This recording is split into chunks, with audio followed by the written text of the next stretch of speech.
So this video is going to be about this laptop here.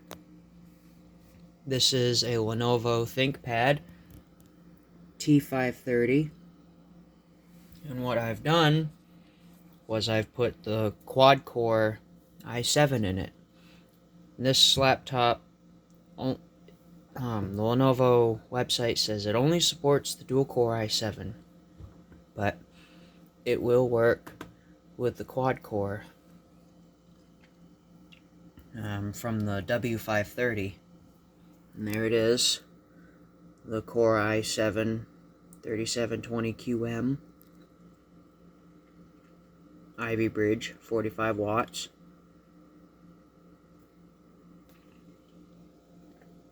Four cores, 8 threads.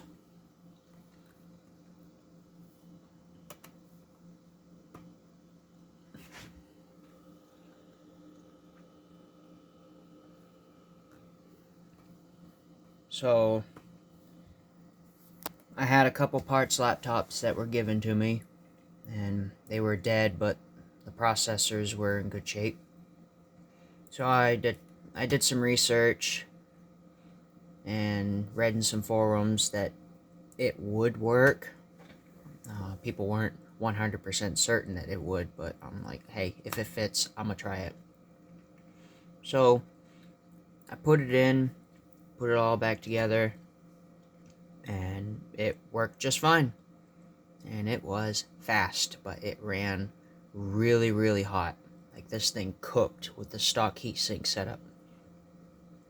So I took the heatsink from the W530 ThinkPad and lined it up in here, and it fit, but there was one part that came down here somewhere for the NVIDIA Quattro graphics from the W530. This uses the Intel graphics.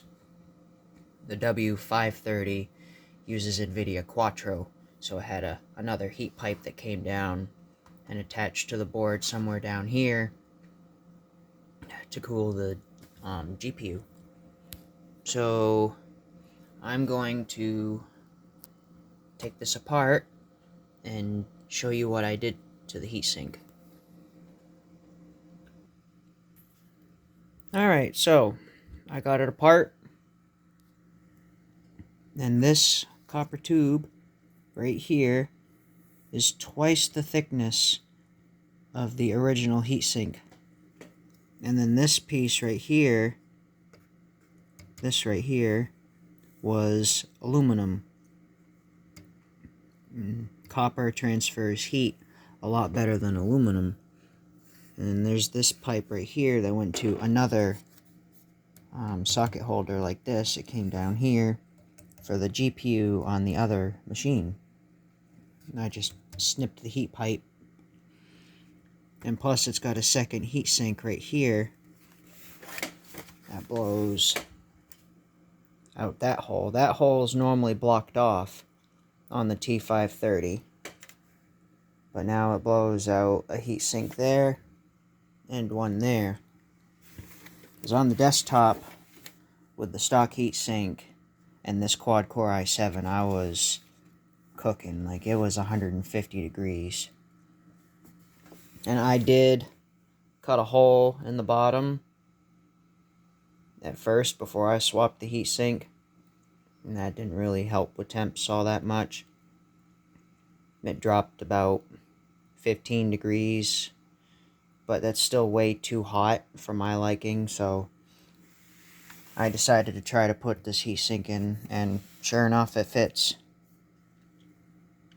So the quad-core i7 and the T530 with the W530 heatsink, it is possible. I love this laptop.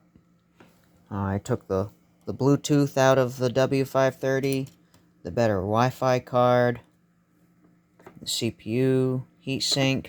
This thing's an absolute monster now. And it's not that hard to do. Just snip it off there, and it'll drop right in.